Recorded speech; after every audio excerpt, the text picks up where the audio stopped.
are all men from the future, loud-mouthed braggarts. Nope. Just me, baby. Just me. Just me, baby. Oh, I'm so glad you didn't take so many of the other ones that could have been used. One of the most quotable movies that we've watched. So many one-liners. I had to hold back. Me too. I was just like, I just can't write any more of these. No. I'm just going to take the script. Yeah. Yeah, I've got 13. Yeah, I had to hold back. I stopped at a certain amount. I was like, okay, we're going to be done. And then the very next line of the movie. And then the very next line that's of the a good movie. one. And that's a good one. Just every time he speaks. All right, let's get to those one-liners and get to our episode. Welcome to Screams and Streams, the podcast that looks at the best and worst horror movies as rated on Rotten Tomatoes from 1970 onwards. I'm your host, Mike, and with me are my co-hosts, Chad and Sam. Be sure to check us out on Instagram. Our handle is @ScreamStreamPod. Also, check out our website, screamsandstreams.com, for more information about the films we are looking at. Just a warning, if you don't like spoilers, we recommend that you stop listening now, check out the film, and then rejoin us for our discussion. Today, we are looking at a film suggested to us by a listener. It is Sam Raimi's 1992 film, Army of Darkness, and the third in the Evil Dead trilogy, so we can check all those off our list. Ooh! It scored 68% on Rotten Tomatoes. Let's get into it. Sam, could you please give us our plot summary? Absolutely. As the unfathomable tentacles of evil spread across time and space,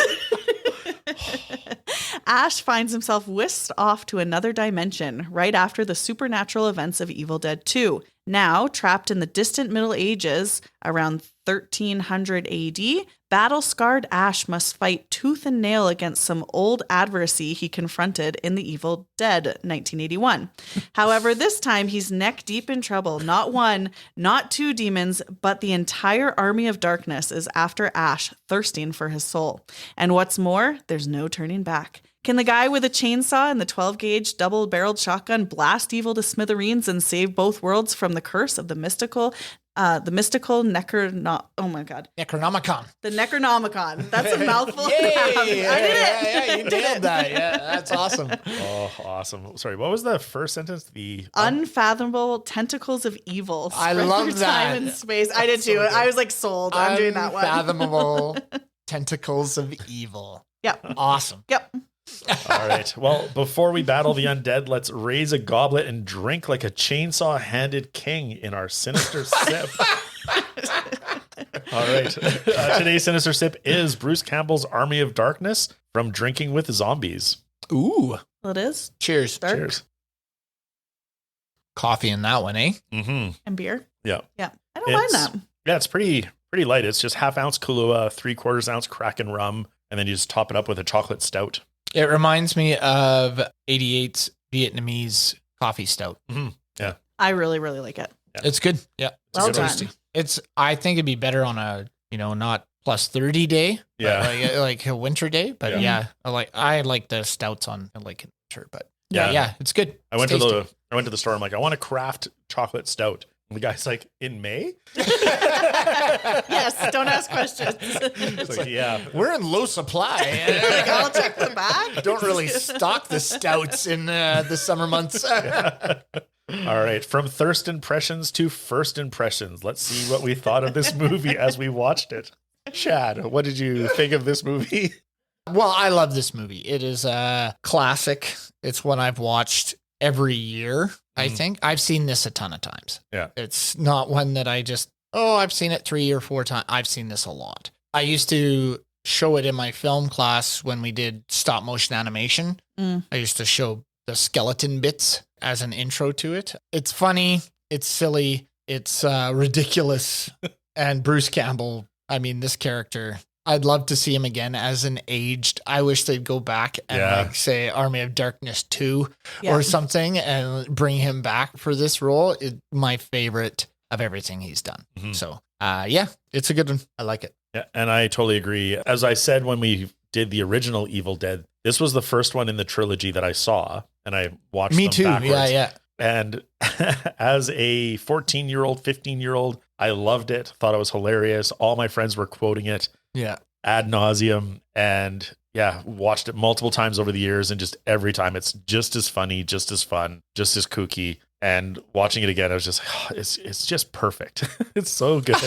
Well, not perfect, but it's just fun. They know what they're doing. Yeah. They're not taking themselves seriously. Yeah. And I love that about it. Sam, what was your first impression? Hi guys.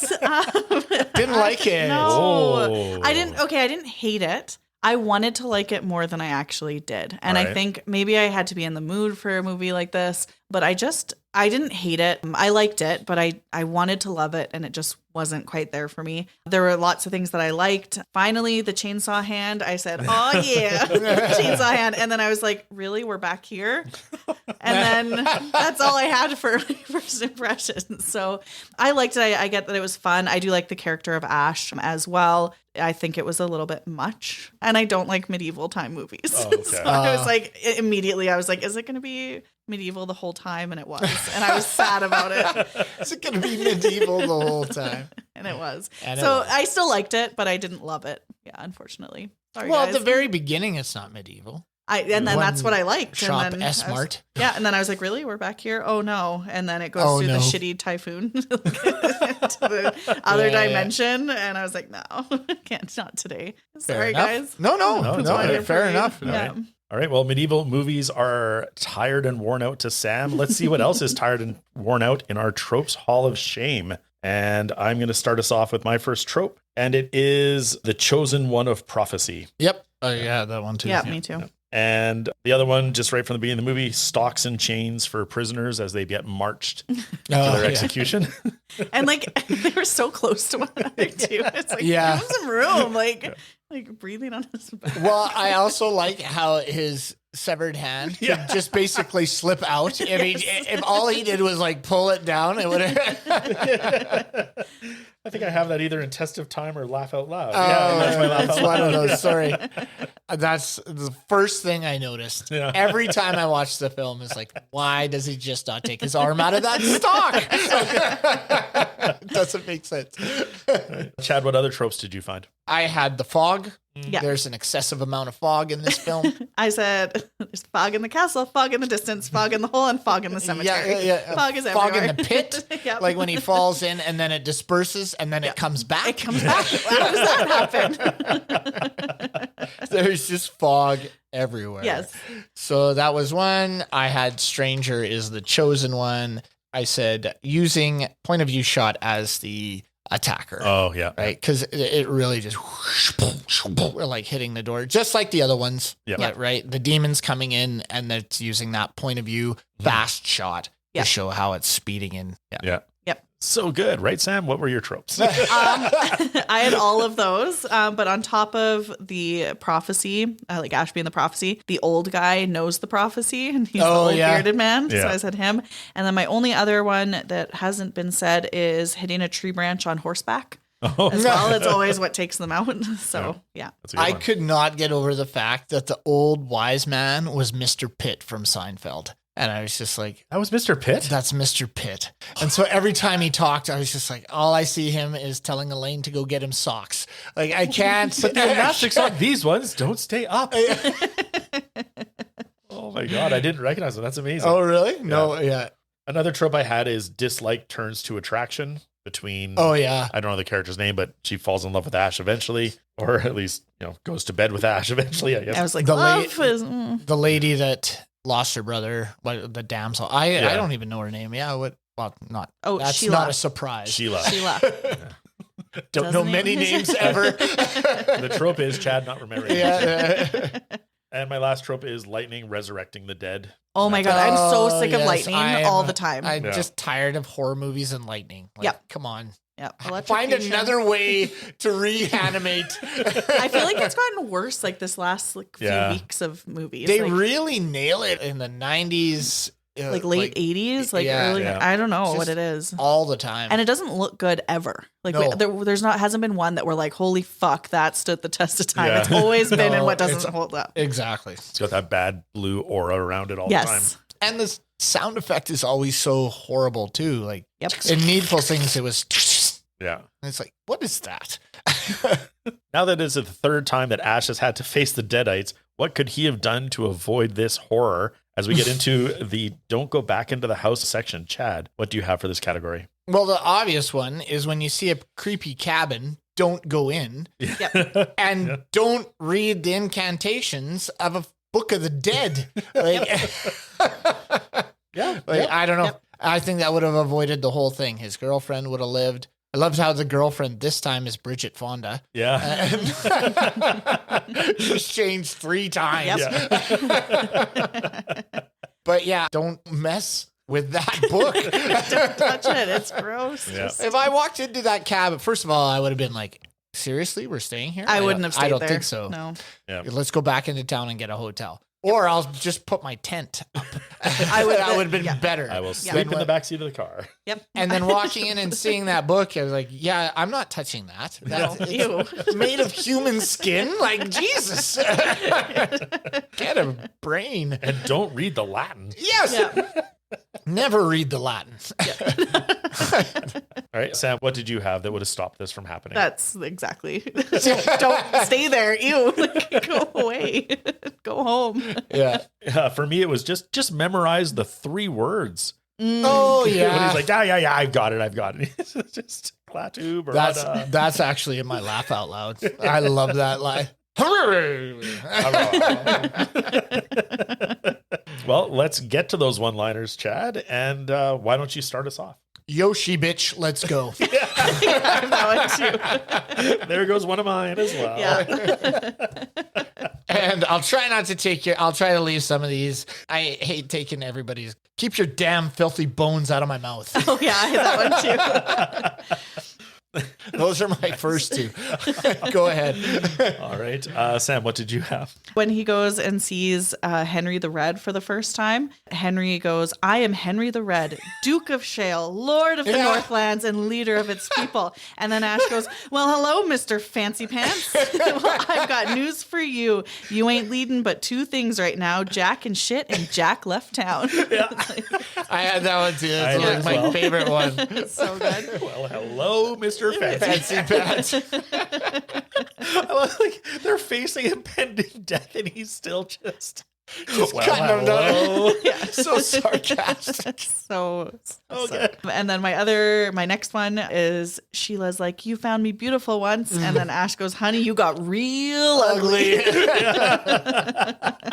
For me, I love this one, and I think of it every time when I'm shopping somewhere that has Mart in the name, but just shop smart. Shop S-Mart. Yeah. Yeah. That one's gold. So good.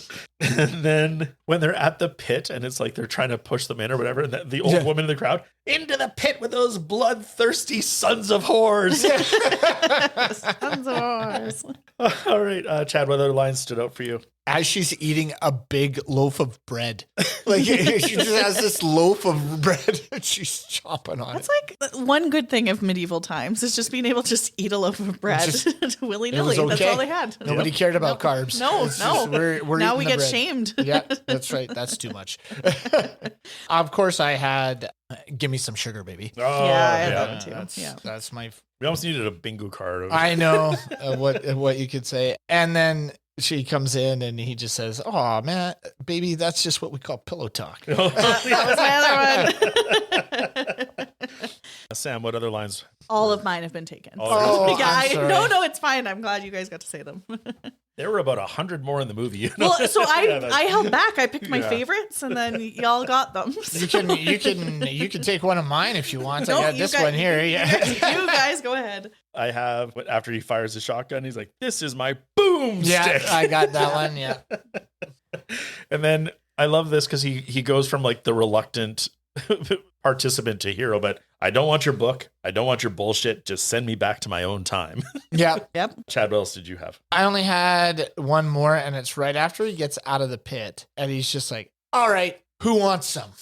And he's just looking around, and he's calling everybody on. The guy that whipped him, he like pushes him around, and he's who wants some? Who's Also, next? that like I was gonna put this in like titillating. The like whipping guy was way too into it. Like when he was whipping them, he was like, "Oh," like, I was like, "Oh my god!" Yeah, He's a usually you perv. crack it every once in a while. He's like, "Whoosh, whoosh." With the look on his face too, I was With like, this oh, he big likes smile. this. Yeah. There was some gratification going on. Yes, Yeah, that's right. I had when he's returning to the castle after, I think it's after he gets the book and people are like, oh, you're here, you're here. He's like, yes, yeah, thank you. And then, yeah, get the fuck out of my face. Just so over it. He's like, Yeah. And then there's a sight for sore bones. Oh man, the little puns and play on words in this is just ridiculous.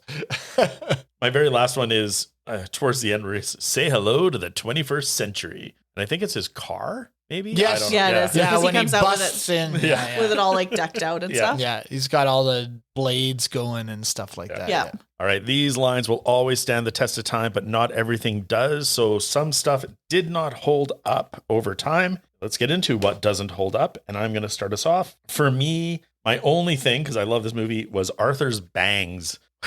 When he takes off his helmet. Yeah. And he is like the bassist of Karangbin level hairdo. It's a bowl cut with a mullet, right? Like, he's got straight across. Yeah. Like, mom cut those before the photo day. Oh shit. Sam, what doesn't hold up for you with this film? I know they're like kind of meant to be, but the like special effects with him spinning into the tornado hole as he goes into the other dimension was so bad. I just said in general, I don't love medieval shit. Like, I just don't. But that's fine. I also said the castle looked different in every scene. Yeah. So that was a couple of mine. Chad, what did you have? Well, mine is basically like falls under that umbrella. It's the special effects, right? So they're a bit dated. There was a scene where the skeleton general, after he talks to Bad Ash, rides away, and it very much looks like he's been stapled to the horse. The thing is just like moving. There's no movement from the skeleton. It's just bouncing around. But totally straight. I was like, oh man, that looks so bad. The flying creatures, like the superimposed images, like it's just old. Yeah. Right. So, I mean, if they went back and did it again, obviously the little ashes would be looking better. Yeah. But yeah, the special effects just in general are just dated. Although it's still kind of funny, there are definitely certain scenes where I'm like, oh, man, that looks bad. My comment underneath, like all the special effects, it's like, it seems old and lame. Yeah. I know, but like, and I didn't hate it. And I know it's supposed to, like, you know what I mean? And I actually thought the little ashes didn't look that bad. So yeah. Well, there were some scenes where it seemed like they were way too far up. Yeah. Like, and then there were others where it was like, okay, now they're doing it, but then it wasn't consistent. Yeah. Let's just say that. And then the flying things and stuff. Yeah. Yeah, those were bad. Oh, also the demons. Sorry, when they get it, that one demon, he kills the one with his boomstick down in the pit. And then the other thing that comes off the wall. Yeah. It reminded me very much of old Godzilla fighting. Like when they're just rubber swinging around thick, and they're just swinging around. It's really overdone and animated. I was just like, this is ridiculous. So, it's because the rubber suit is too thick. yeah, So they can't really, move. Yeah, you can't move tight. Oversell the You moves, got to really do a dynamic warm up before you get in there. Right. Sam, what else for you doesn't hold up in the movie? I hated when he was singing London Bridge is Falling Down with the little... I'm sorry, guys. Like I said, I These actually, are all Mike stood the test of time. He's like, okay, is this the wrong category? No, Was I on a different podcast a week ago? I don't know. I didn't like it.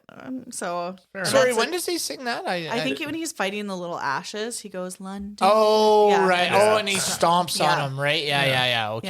Yeah. Now I remember. Why did you like it so much, Mike? I just thought it was whimsical.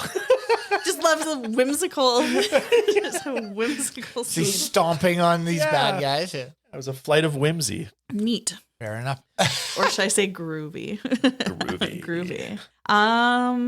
What else do you want to crap on, Sam? I actually liked the movie. I just didn't love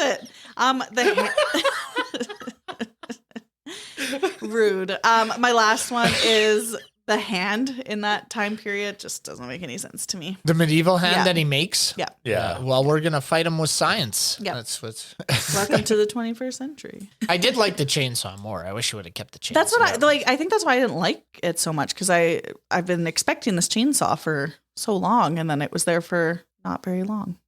Well, the chainsaw wasn't on screen for very long, but some things were. So let's get into what pushed the limits of taste, physics, and perhaps our attention in our most gratuitous scene. Sam, what do you have for this? I said his screaming through the cemetery and the banging noises were too much. Oh, yeah. Yeah, I just said it was way too much. Okay. I did not like. Thank you. Chad, what was gratuitous for you? There was a ton of long physical comedy where he's falling around, they're stabbing at him. Like, I think they used 3 different times with the sword coming down where they went for the nuts and he split his legs and it went in between, and then they hacked on either side and he's rolling and then he backs up. Like, that whole fight sequence was just used way too often. Yeah. And I thought, like, anytime he does anything, he's falling down, he's like that part where there's blood on the ground and he's slipping, and then he does that handstand for a while, that one-armed handstand, and then goes back and starts slipping.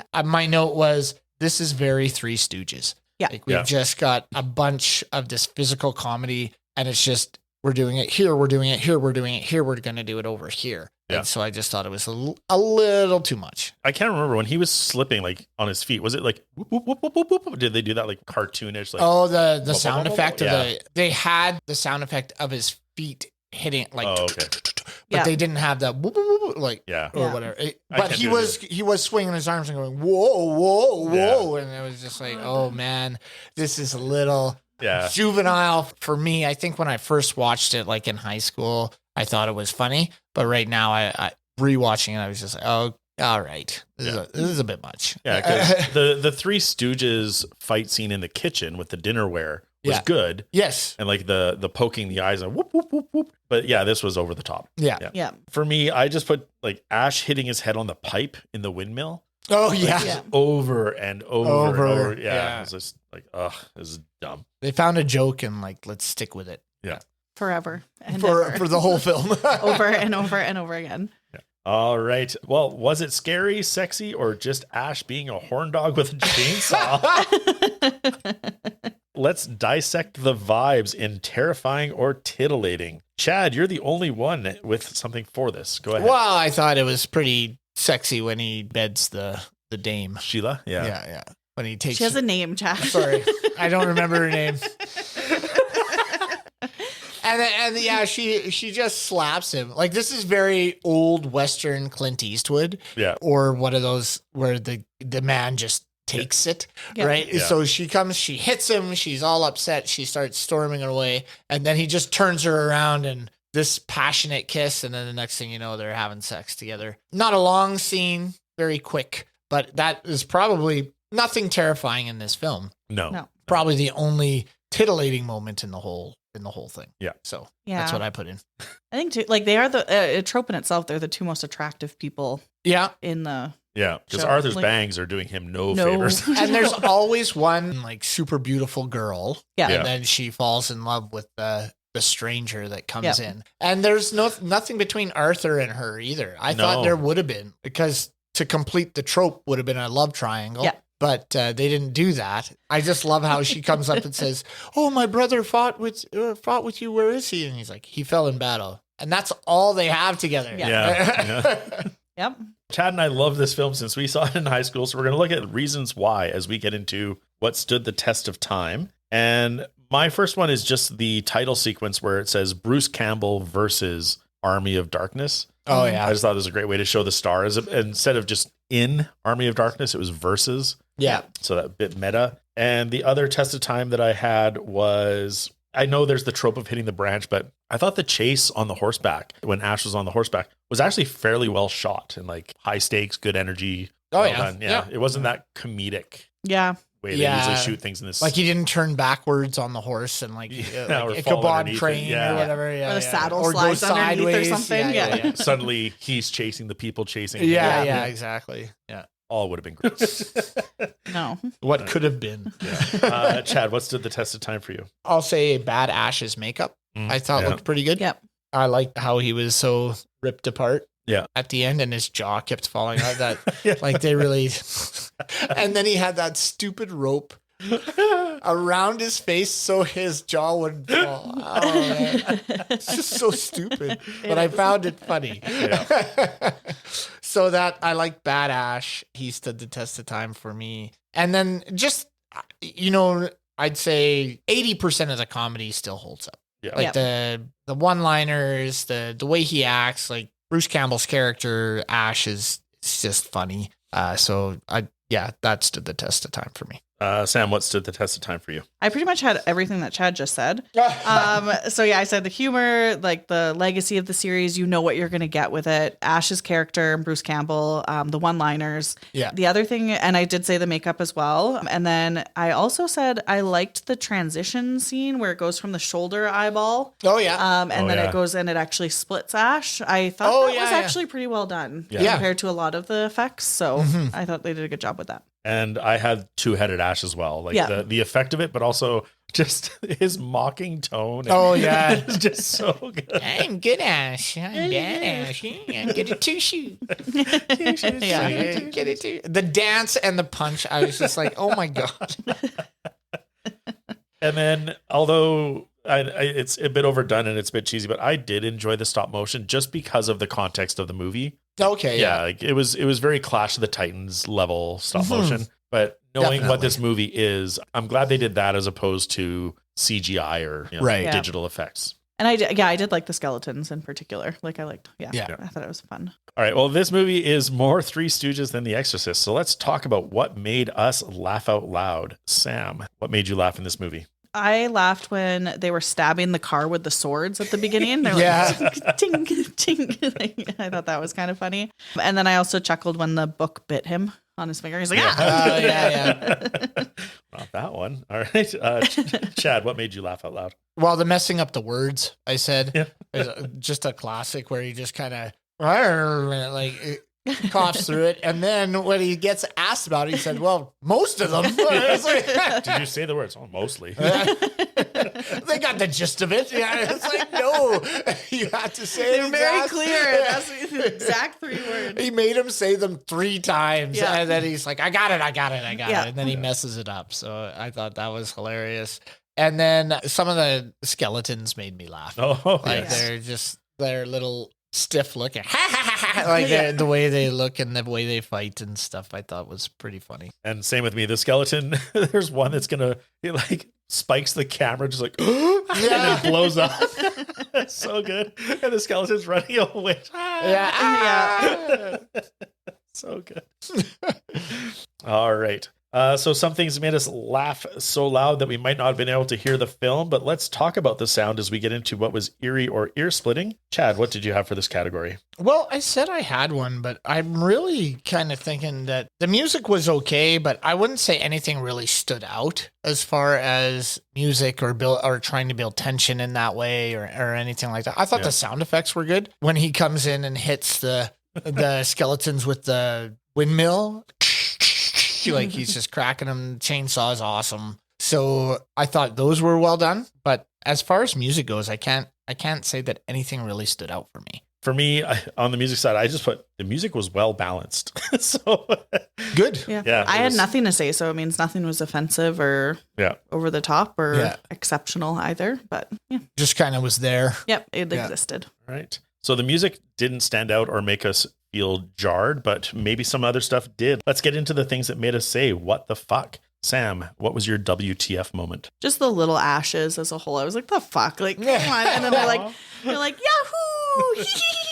Like, I was like, oh, shut up. Stop. I liked them for a little bit, and then it was too much. Okay. And but when I first saw them, I was like, the fuck is that?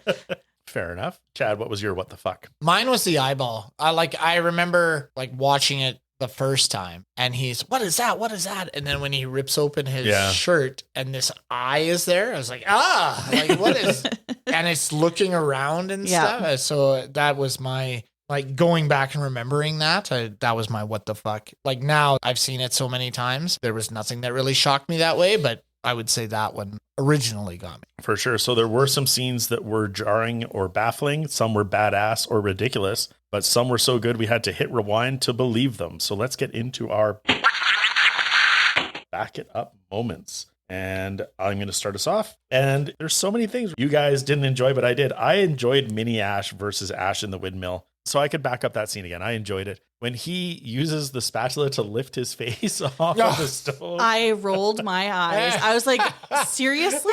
Like, oh my God. I was like, this is ridiculous. I enjoyed the slapstick of it, I guess. Yeah. All No, right. that's fair.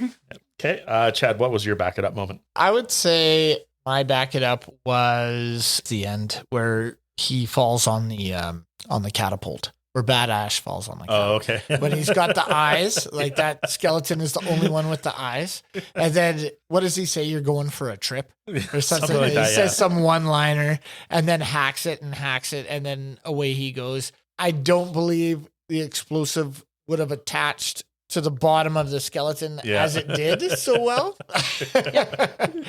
But I thought that one was pretty funny. It's like the end of the thing and the end of the big battle, and I thought it was pretty funny. So I like that. It's good. Yeah. And Sam, you had nothing? Nope. I think you got what you got when you saw it. Didn't need to revisit any moments. And a lot of the moments I thought were too long. So okay. a lot of the scenes. So there is one where they're panning when they're showing the Army of the Dead that I thought went on for a long time. That just really didn't need to show every skeleton. Every single one. Yeah, they go across and then they go through and then they finally get to Bad Ash, and I was like, Jesus, it was all that for that? Like, come on, we saw him ride up.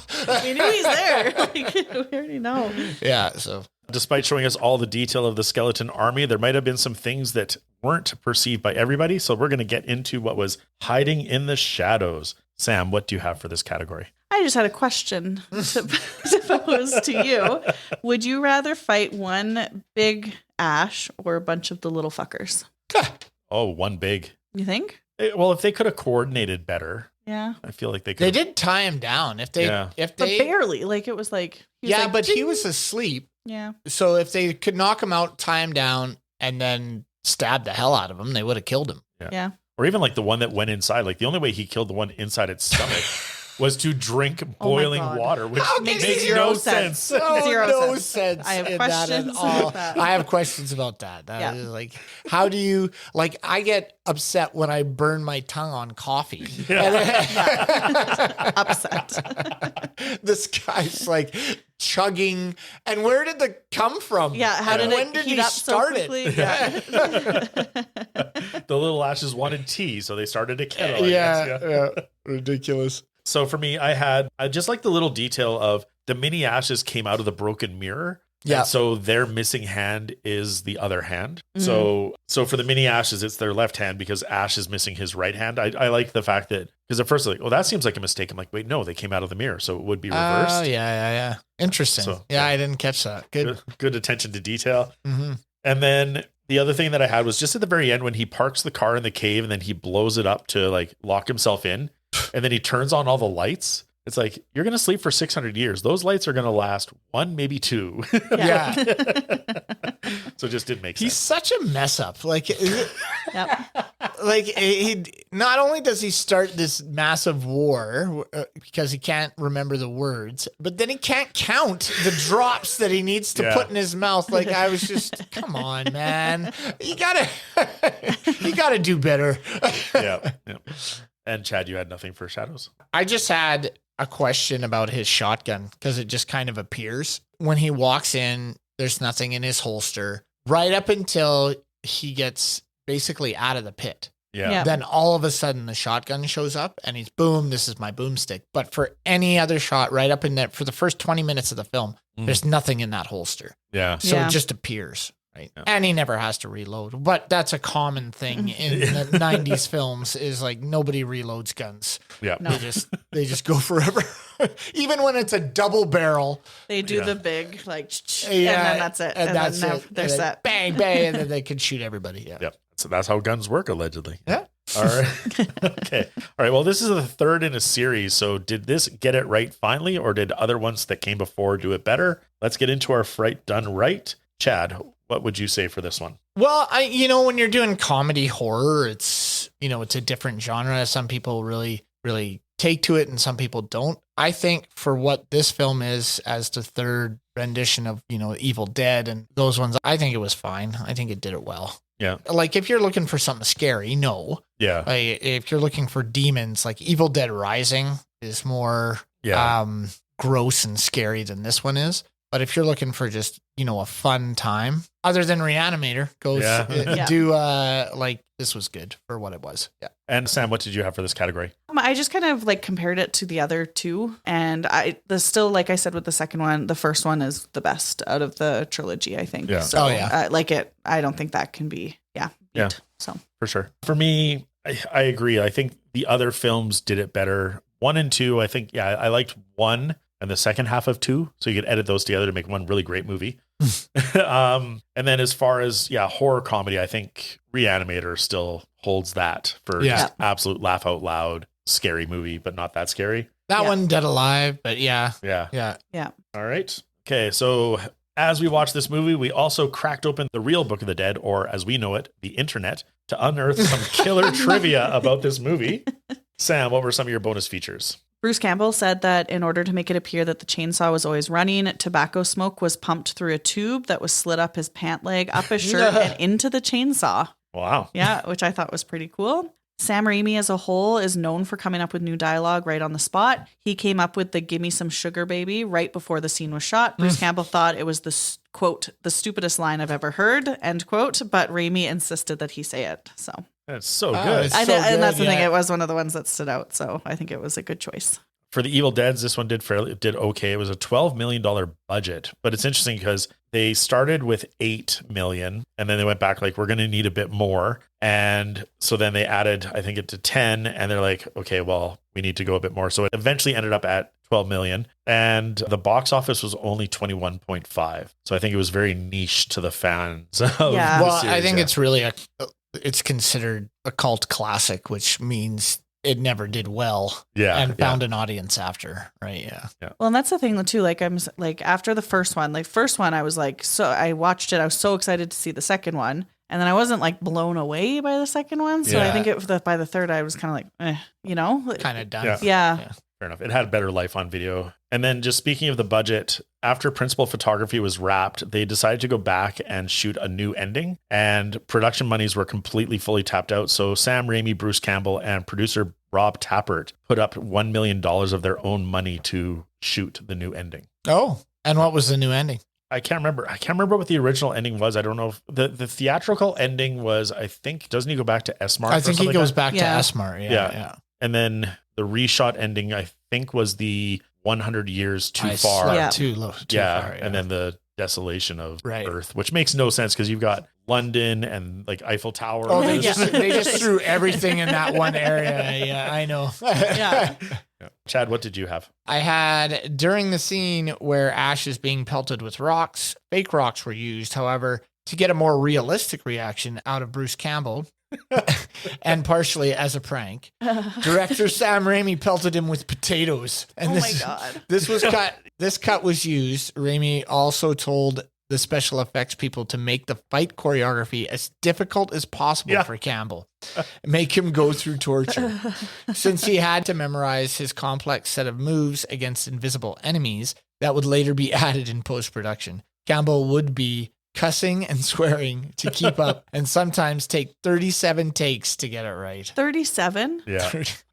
What I love with that's so mean. I know, it's potatoes. Sam Raimi and Bruce Campbell have the best relationship because all the director's commentary is about like Sam Raimi talking about all the opportunities to torture Bruce Campbell. Yeah. And Bruce Campbell laughing about it. But the scene where he's running, it's actually him on a treadmill and Sam Raimi is whipping him with the tree branches. Oh my God, that's so funny.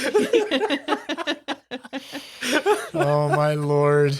I've got one more, and it was, much of the film was shot with multiple cameras simultaneously rolling on both wide shots and close-ups, rather than shooting a master first and later a close-up. Because of this, the boom mic had to be kept back farther from the subject than would usually produce acceptable audio. For this reason, Bruce Campbell often wore a wireless transmitter with the microphone pickup concealed in the chainsaw pull start hook on the strap that crossed the chest, and the transmitter tucked down inside the shotgun holster on his back. Campbell had to be assured that the black foam ball covering of the microphone pickup would not be visible on the camera. Oh, that's crazy. Crazy. Yeah. Sam, did you have any others? Yep. The deadite that Ash fights in the pit was known as the pit bitch to the casting crew. So, thoughts about that. And then during the final battle between the deadites and Ash's men, evil Ash lets out a war cry that's almost identical to that of Xena, Warrior Princess from 1995. Nice. But that's a series which Ted Raimi and Bruce Campbell both featured and which was also produced by Sam Raimi. Yeah. Interesting. I didn't know that yet. Yeah. So it took makeup artists 3 hours to get Bruce Campbell ready for shooting. So For Evil Ash, probably. I think for Evil Ash, yeah. And then just on the makeup on his face, because he had to carry the same injuries from Evil Dead 1, 2, and this, they actually had a stencil that they would put over his face to make sure the scars were in the right place. Oh, yeah. But during one of the scenes, his costume ended up scratching his face, and during a vigorous fight scene, it says, and he was rushed to the hospital in full costume. Once there, the doctor was terribly confused as to what exactly he was to stitch up amongst the various effects, cuts, and wounds on his face. So it speaks to the quality of their makeup. It's like, what's real? What, yeah. Well, and both Chad and I both said that was one of the things that stood the test of Yeah, time exactly. for us, The makeup was really good. Yeah. So the title that Sam Raimi wanted for this was The Medieval Dead, but the studio wasn't sure, thought that was too niche because people like Sam might not have gone to see it. That's right. Oh, it's a medieval film. It was as soon as I saw it, I was like, no, don't stay like this. So that in science fiction, we're not into space or medieval times. To quote Sam, fucking aliens. Fucking aliens. So that was one alternate title. And then we have the international titles. And Brazil, An Aluminous Night 3. I don't even know what aluminous means. Hong Kong, People Play Tricks. What? Sure. Yeah. Mexico, Shadow Warrior. Okay. Peru, The Macabre Army. All right. Taiwan, Heroes of the Lord of War. I like that one. But I think Japan really wins this one. Captain Supermarket. That's amazing. Yeah, I would agree. I like Captain Supermarket. Yeah, so we give that title a 10 out of 10. Let's see what we give the film as we go into our watchability scale. Sam, where would you place Army of Darkness? You're not gonna like it. I don't know. I think I'm kind of going between a 5 and a 6, and I think I'm gonna leave it at the 5. I just think like from the first one I've rated higher, and then the next one lower, and then I think I'll go with a 5 for this one. It just it was what I thought it would be. But yeah, not the greatest. I do think people should watch it, but I wouldn't recommend it as the first. Yeah, I wouldn't be like, oh my God, you have to see this. But yeah, both 5. I'm with you. I'm stuck on that 5 to 6 because as a standalone, if you didn't know it was part of the trilogy, as a teenager, 10 out of 10, right? It's fun. But going from 1 to 2 to this, this isn't the best of it. It is funny. It is hilarious. It's enjoyable. So I am going to go a step up because I think it was good. It was a pleasure to watch. So I'm going to give it the 6. But I wouldn't go much higher than that because I think the other 2 in the trilogy did it better. Yeah. Chad, what about yourself? Well, I'm surprised. I thought you were going to go higher than that. I'm going to be the highest of us all. I'm going to give it a 7. Nice. I got 68% on Rotten Tomatoes, and I don't get 68. Yeah. Like where is that 2%? I thought it was good enough. I think you should check it out. If you don't watch this part of the trilogy, you can still get the gist of it. Like he does a little recap. Yep. So, I mean, you can watch that and still have fun with this film. 7 out of 10 for me. Thought it's worth checking out. I do love it's like Raimi has no confidence in his audience where it's like 2 recapped 1 and then 3 recapped 2 and 1. Yeah. I know he's like, you won't remember any of this, but I think he also wants to make it accessible to anybody who doesn't want to go back and see those ones. Because this one isn't as violent as those other 2, right? Yeah. So I would show this to my kids. My kids are not ready to see those other ones. For sure. Yeah. So, all right. Well, thank you for those ratings. And thank you all very much for listening to us. Remember to follow us on Instagram. We are at ScreamStreamPod. Stop by our website, screamsandstreams.com, where we have information about our episodes, descriptions of our categories, links to our research, our watchability scale, and a page where you can recommend movies you want us to discuss. Please rate, comment on, and subscribe to our show on any of the platforms where you get your podcasts. Until next time, this has been Mike and Sam and Chad. Scare you later.